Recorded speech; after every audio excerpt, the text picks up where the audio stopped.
ng RTL po natin is nasa 18 weeks old na po siya. 18. Okay. Pero yung age niya nandito naman sa likod, nakasulat na siya. Okay, okay. So mag-uumpisa tayo sa anti-malaria. Ang purpose po ng anti-malaria, sir, ito po yung gamit Anti-malaria. natin. Yung Pyristat. So ang purpose na to, prevention po yan ng avian malaria virus and should be applied to RTL up to 32 weeks old. Hanggang 32 weeks. So example, 18 weeks old yung manok nyo ngayon, every week plus 1 ka lang. So next week, magiging 19, 19, next week is 20. Kasi ang application ng anti-malaria natin is up to 32 weeks old only.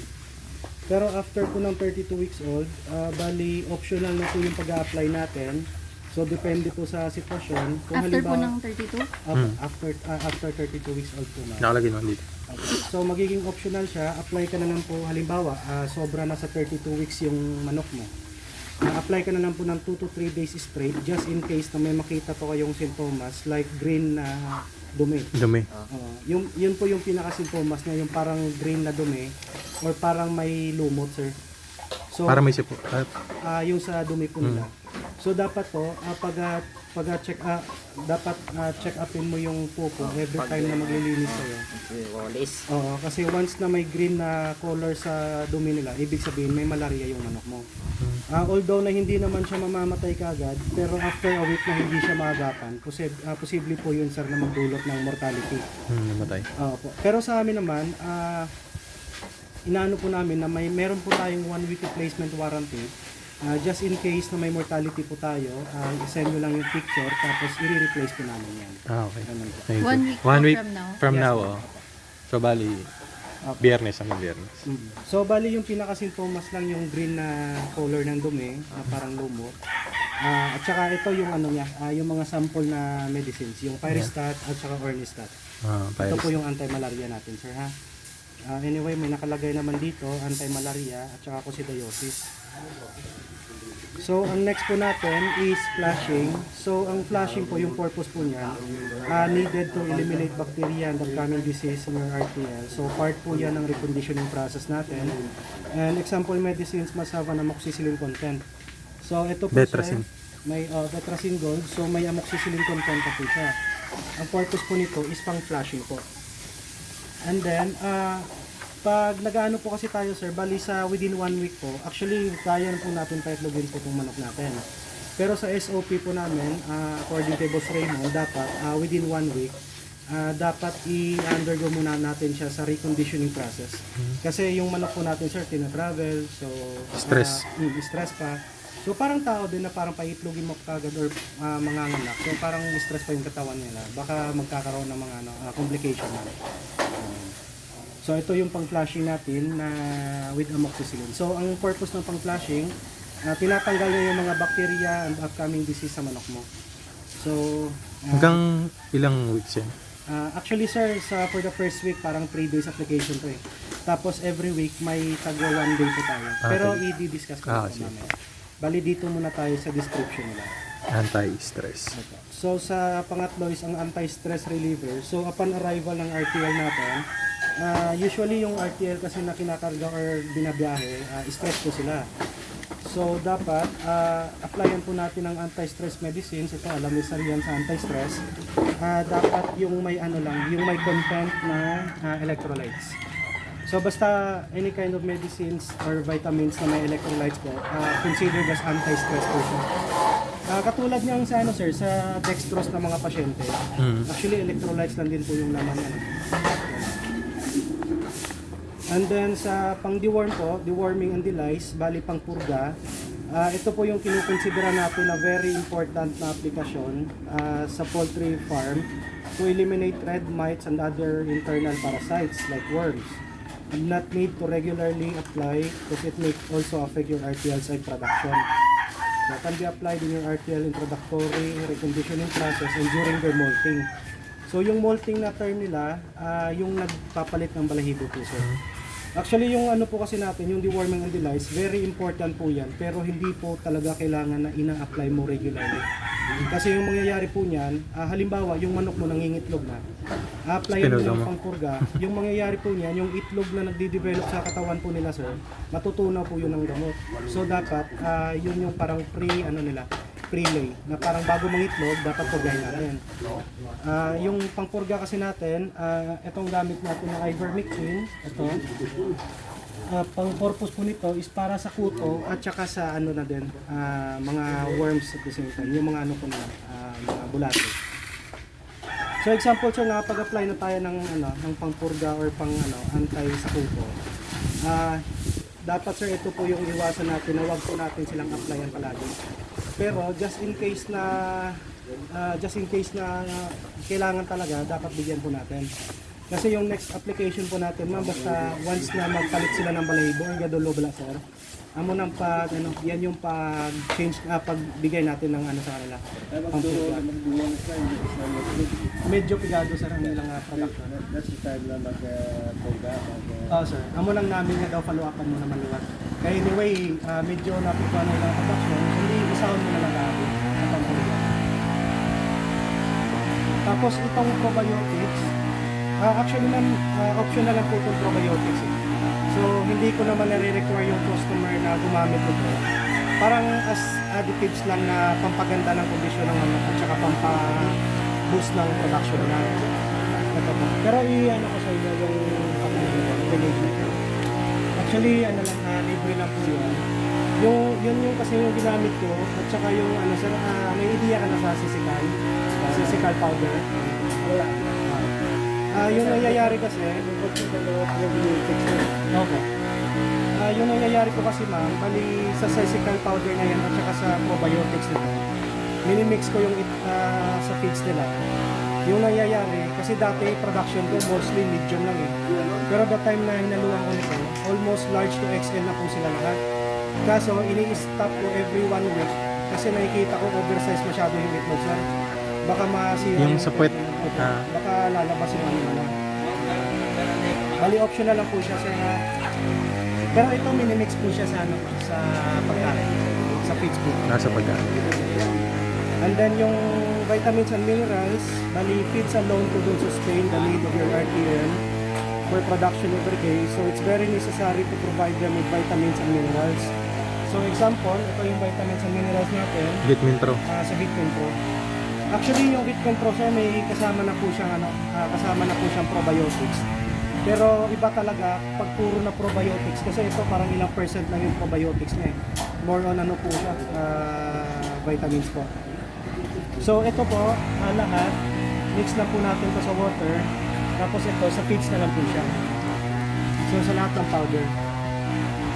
And then yung sasical powder, bali needed for eggshell strengthening to avoid soft shell. And that advised to use it regularly as it damage your RTL's internal organ. Bali yung sasical naman po sir, the time po na nangingitlog na yung so kaya hindi ko pa pinapabili muna. May tendency kasi na parang may soft shell po siya sir, na parang lumalabas, lumahumok yung itlog mo. So yung nangyayari po yan, ina-applyan natin ng sesical, which is ang component niya is calcium, para tumigas yung itlog ng mga manok. Pero hindi po siya necessary na i-apply everyday po sir, kasi matapang po yan sa internal organ, na baka masira yung atay, yung mga kidney nila po. So yan po yung sa gamot po natin, kung saan yung purpose niya. Ito ang pala sir, anti-stress. Electrolyte. And ito yung pang-flashing. Tasha. May doxycycline siya, so ibig sabihin may amoxicillin content po siya. At saka ito yung pampurga. Itong syringe naman, just in case na kailangan niyo po mag-apply ng mga gamot. Kaso ano po,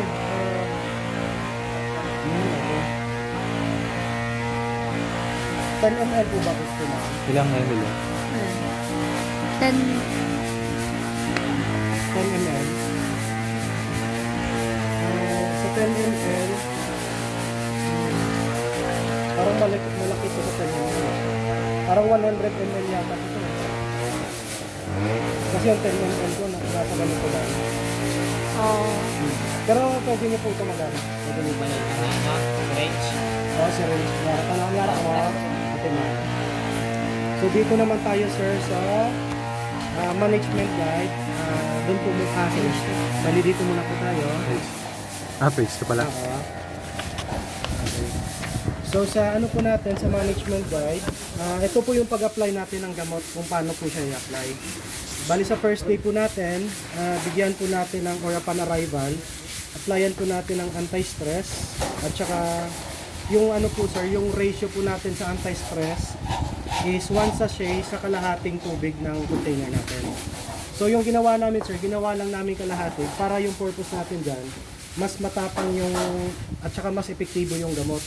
Kasi kung halimbawa napupunuin mo, tapos the time na maabutan ng umaga, obligado po tayo sir na mag-drain talaga ng tubig. Sayang yung Sayang po pag may laman pa. Which is kung halimbawa pagkalahati lang, tapos naubos nila, kahit mag-refill na lang po kayo ulit.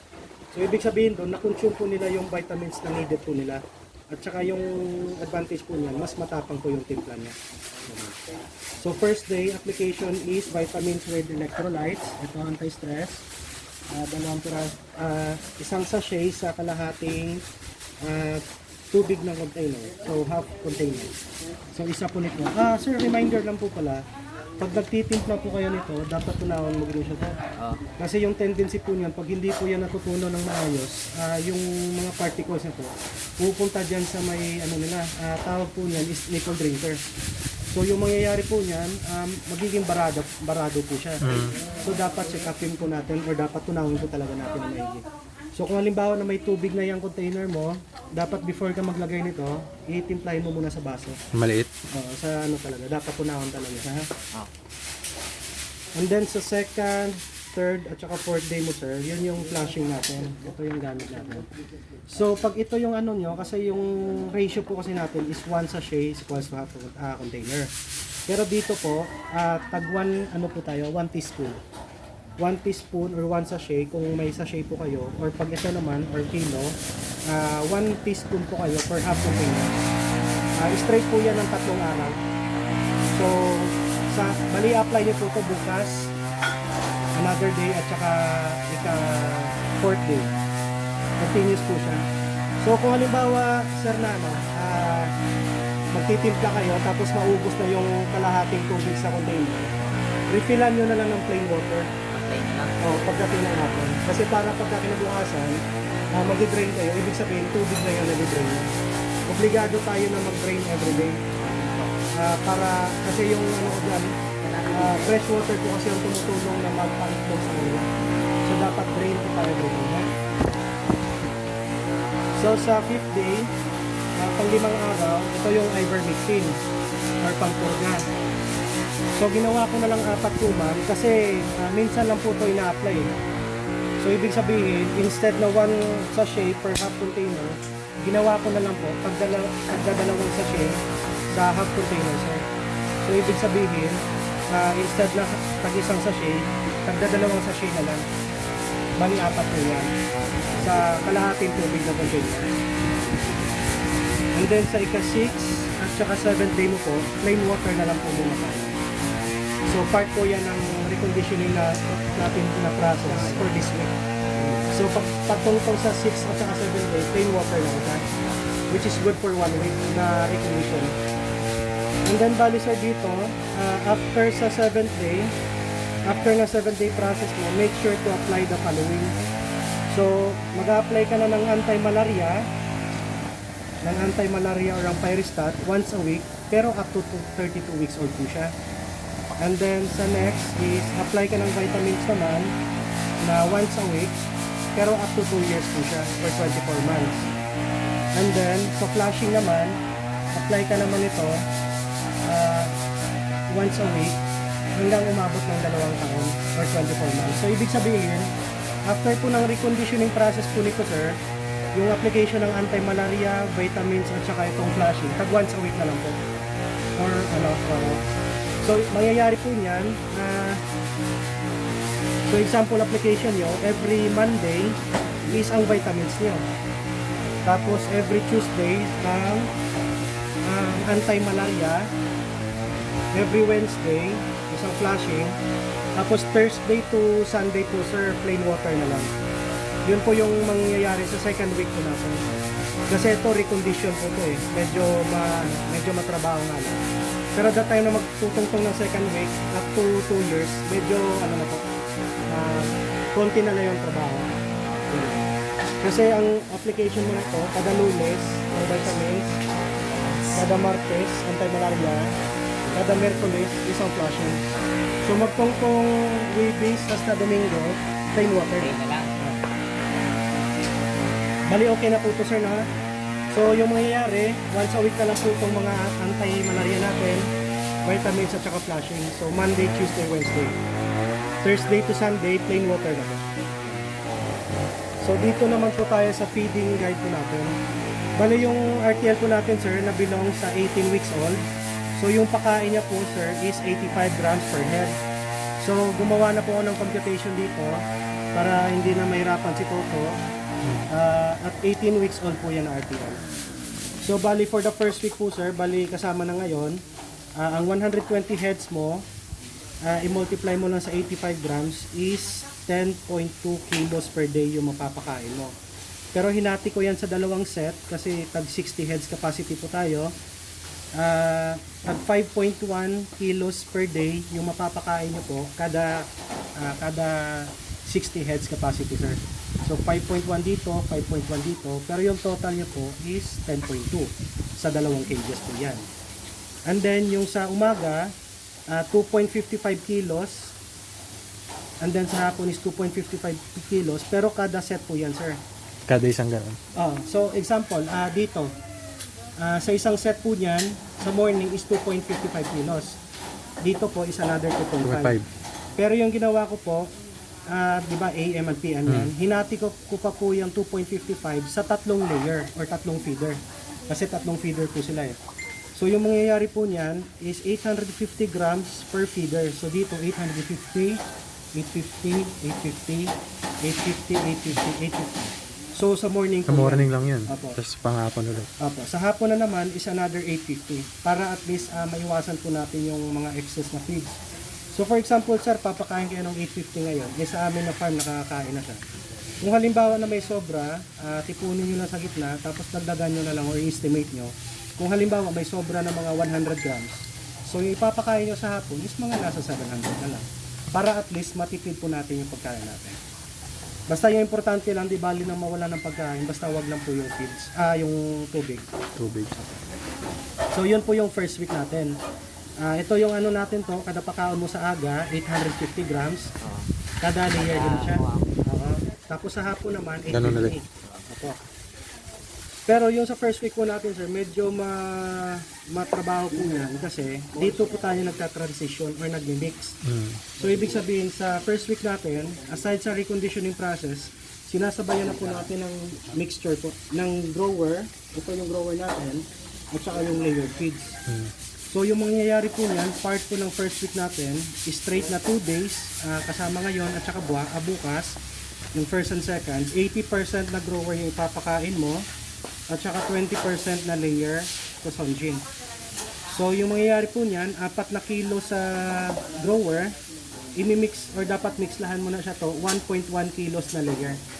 Opo, kasi nandiyan na po tayo sa stage ng transition eh. So yung 4 kilos imimix mo sa 1.1. Dapat nakahalo na po siya. So yung total niya is total of 5.1 kilos in 60 heads capacity lang po siya. So example, yung ipapakain nyo 5.1 kilos. Sa 2 days po na yan, 80% na grower, ibig sabihin sa 5.1, good for isang cage lang po siya. So, yung 5.1, dapat yung mix mo dyan is 4 na kilo na grower, 1.1 kilo na layer. Pero yung pakain mo dyan is still 850 pa din. Pero yung sa 850, may mix May po halo. siya na layer. Okay. Kasi unti-unti na natin ini-introduce yung layer sa kanila, yung pang 5 leg.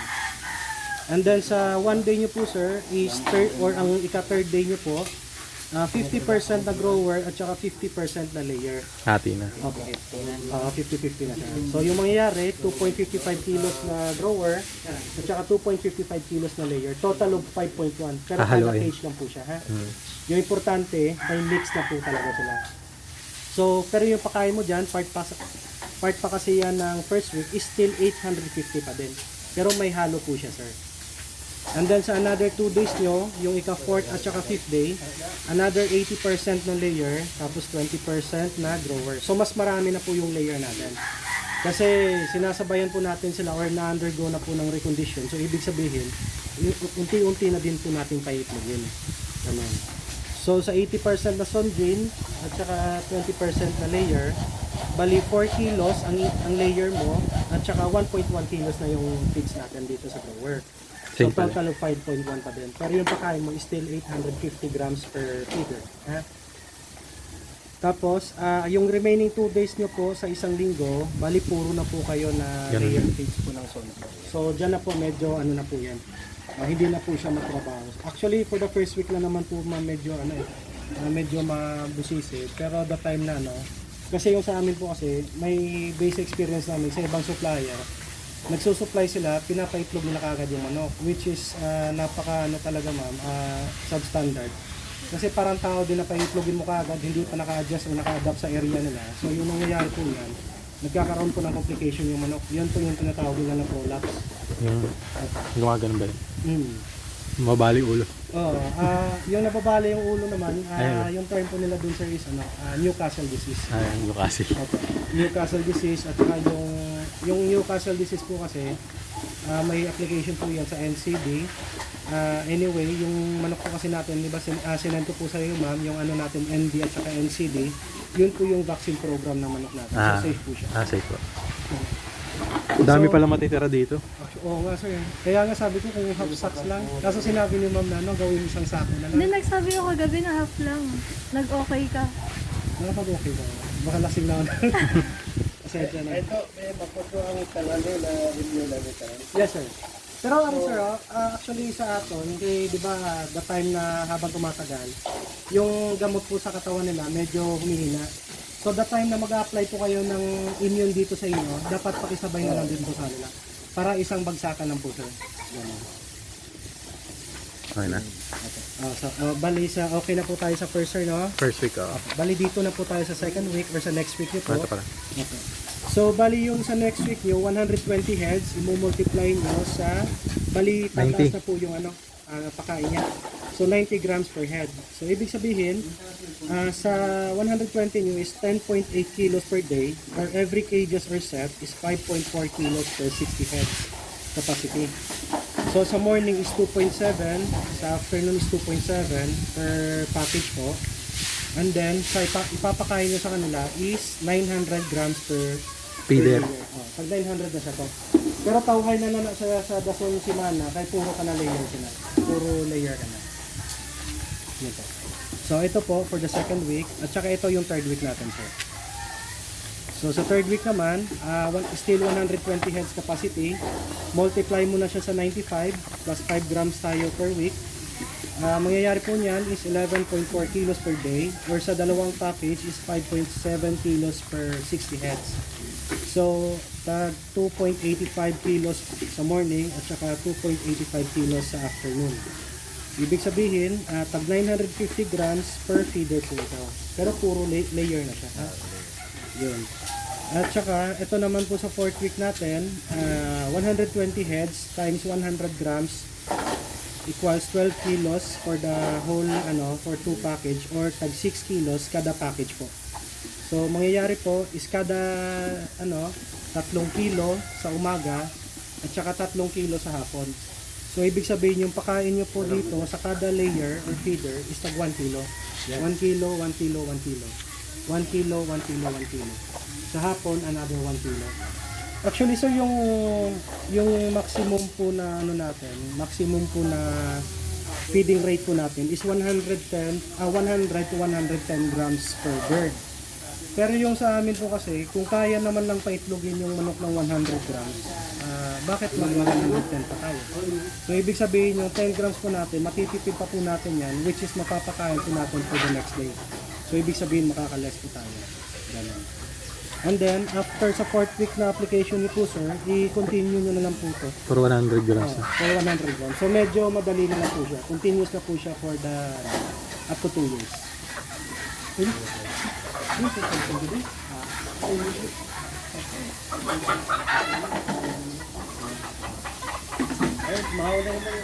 sir. Tapusin na yun. Malapit na yun. Tapos, dito pa tayo sir sa... Bali okay na po yung feeding natin ha. Bali, basta to sa feeding, iiwan ko naman po to sa inyo. Sige. Yung sa feeding, dito ka na lang magbigay siya. Actually, sa umpisa lang naman yan, pero the time nakabisado mo na, kahit ano mo na tansado mo na yan dahil So, ito po sir, sa ano natin, disregard lang po natin yan kasi yan po yung sample natin. Good for 48 heads capacity. So, dito na po tayo sa lighting, Ilaw. sa pailaw po. Okay ba? Ilang watts po yan sir? 15. Yun, goods na po yan ma'am. Kahit na malayo yung ilaw nyo, basta 15 watts above, goods na po siya. Kasi yung ilaw po kasi tumutulong sa kanila na mag-itlog. So dito din sa light recommendations natin, dito po tayo sir magbe-base sa edad nila na 18 weeks old. Which is yung requirements po ng pailaw is 5 p.m. to 6 p.m. only. Isang oras lang. Isang oras lang, every day. So good for 1 week na sa atin. Tapos pag tungtong ng 19 weeks old, magiging 5 to 7 p.m. Isang oras. Sa 20 weeks old, magiging 5 to 7:30. And then sa 21 to 22 is 5 to 8 p.m. And then 23 weeks old onwards, hasta mag 2 years, is 5 to 9 p.m. So maximum na pailaw nila. Actually sa ibang ano kasi sir, sa ibang nagmamanok, may idea na sila na yung purpose talaga ng ilaw is nagpapaitlog. Pero yung nangyayari kasi parang inaabuso din nila yung katawan ng manok. Yung parang ginagawa nila, pinapailawan nila yung manok 24/7. So yun yung nangyayari, yung parang tao din na hanggat may ilaw, hindi tayo nakakatulog na maayos. So nangyayari dyan, stress yung manok natin. So magkaka-prolapse po yung manok or yung mangyayari po niyan, yung pangingitlog nila is hindi angkop sa age ng ano nila. Kasi dapat once na mangitlog po yung manok natin or mag-uumpisa pa lang, mag-uumpisa muna siya sa maliit sir. Tapos after how many weeks, unti-unti na po yung lalaki. Yung ginagawa ng iba, straight na pailaw hanggang kinaumagahan. Pero yung nangyayari, yung manok nila parang na-abuse. So nagkaka-prolapse na bata pa lang, sobrang laki na ng itlog. So dumudigo yung puwet yun. So nagkaka-complication po siya. So dapat importante po na tawag yan, na i-follow po natin yung pailaw. Okay, and then dito sa ano naman, dito naman sa atin na ano, additional guide po. Yung additional guide po natin sir, actually ano lang naman po tayo, optional. Pero based po sa experience namin kasi since 2015 nagmamanok na po namin kami sir.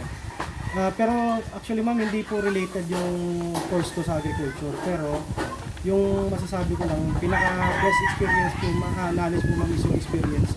Kaya pag ano, kahit nga ako nahihiya kong magturo kay sir kasi base experience namin yung mga nag-ano ng mga bottle guys. Mas magagaling pa po mag-alaga ng ano kaysa sa amin. Kasi mas maano talaga sa mga magbusisig. So sa additional guide po natin sir, bali yung radio, needed to avoid common stress to your chicken and it's optional depending sa area mo po. So example, kung sa atin dito, actually sa akin doon, kita nyo may radyo. Kasi minsan parang nagkukos ng halimbawa, ng ingay sa paligid, ingay ng aso, biglang may nahuhulog ng mga sanga, mga dahon. So pag sobrang tahimik, tapos biglang may nahuhulog sa itaas, magugulat yan sila. So for example, yung iba, imbis na mangingitlog na, bigla siya nagulat. So yung mangyayari po niyan, mapipisa yung itlog sa loob ng katawan niya. So pwede din naman po na mag-provide kayo ng radio. Pero yung kahit yung pang inchik-inchik lang ma'am, na worth 200 pesos, basta may importante, may ingay lang sa kanila during their peak production. So pag peak production, from 7 a.m. up to 3 p.m., yun po yung pinaka-peak nila. After po niyan, pwede nyo nang patayin yung radyo kasi hindi na sila niyan mangingitlog. Yung iba, humahabol pa. Ganun. Pero actually, optional lang naman yan. At saka yung isang ano pa po pala ma'am, once na mag-umpisa na pong mangitlog yung manok natin, bawal na bawal po sa mga outsider na hindi po nila kilala. Kasi itong manok na kasag na to, parang nangingilatis din po sila sir eh.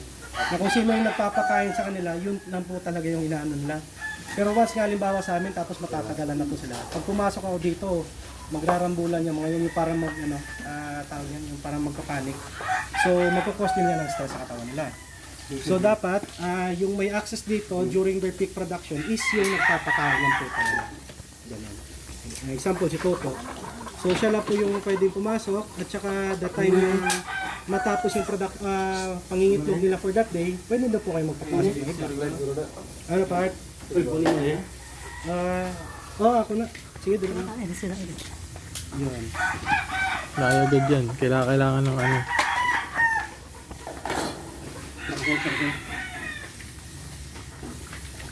And then, ano ba yung next?